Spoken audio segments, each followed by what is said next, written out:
what is the full extent of this bungled build? Cowboys have a habit of hiding their bodges beneath the surface. So we asked independent building expert Dan Butt to inspect the work. He's been through it with a fine-tooth comb and is about to fill me in on what he found. First item on the agenda, the disorientating doors. The picture's the right way round, the door is the wrong way round. They've actually hung the doors, they're 6-panel doors, with a smaller panel which would normally go at the top of the door. But you will see that the smaller panel here is at the bottom. They've actually hung the doors upside down? Yeah, I've never seen it before. The doors have been hung upside down. I mean, you'd have known you'd have done that. You just thought, I mean, presumably they did it with one and then thought, oh gosh, we better match it, then did it with the rest. Perhaps they were holding the instruction manual upside down. Or perhaps they were just rubbish. I know which I'm going for. I mean, check out the state of this ceiling. Jackie asked them to remove a chimney flue, and this is their attempt at making it good. Sloppy at best. As is the wiring.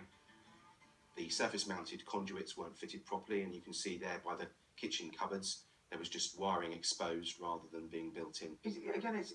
You have conduit to protect the wiring, so yeah, it's not being protected there. Absolutely. It's half a job. It's half a job.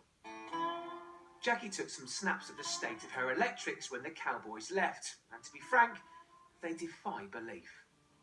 Now, this is an older photo that Jackie took before you got involved. That's right. This terrifies me. This consumer unit, you've got basically fuses in there, so you've got all sorts of power, different voltages.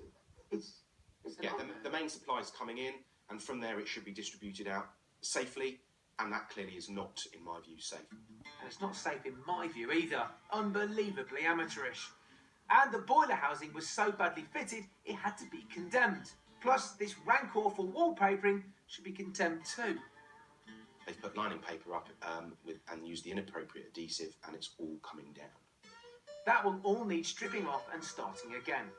Just look at this photo of how the Cowboy builder left the pipework under the mobile home. As they say on the tube, mind the gap. That joint leaves quite a lot to be desired, doesn't it? Yes, I think that's a waste pipe which comes from her bathroom sink and runs underneath the mobile home, and that joint is terrible and is clearly leaking foul water under her caravan. That's disgusting. And this photo defies belief.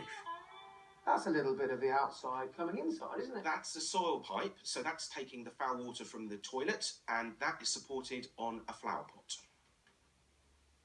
Not ideal. Not kidding. Right, it's make your mind up time for Dan. How would you rate the standard of work that was originally done? It was generally very poor. I think they had clearly taken the view that they were going to do the as minimum amount that they could get away with. Yeah. And the standard of work was shocking. How would you rate it out of 10 then? I think it's probably somewhere about 3 or 4 out of 10. Well, I can see why Dan is unimpressed. Check out the evidence. Leaky ceiling, shocking electrics, upside down doors, a badly fitted boiler, dodgy plumbing and a toilet pipe bodged with Jackie's flower pot. That really does add insult to injury. Dodgy, botched, slapdash, call it what you will, this place is a right old mess. Time to call them the good guys.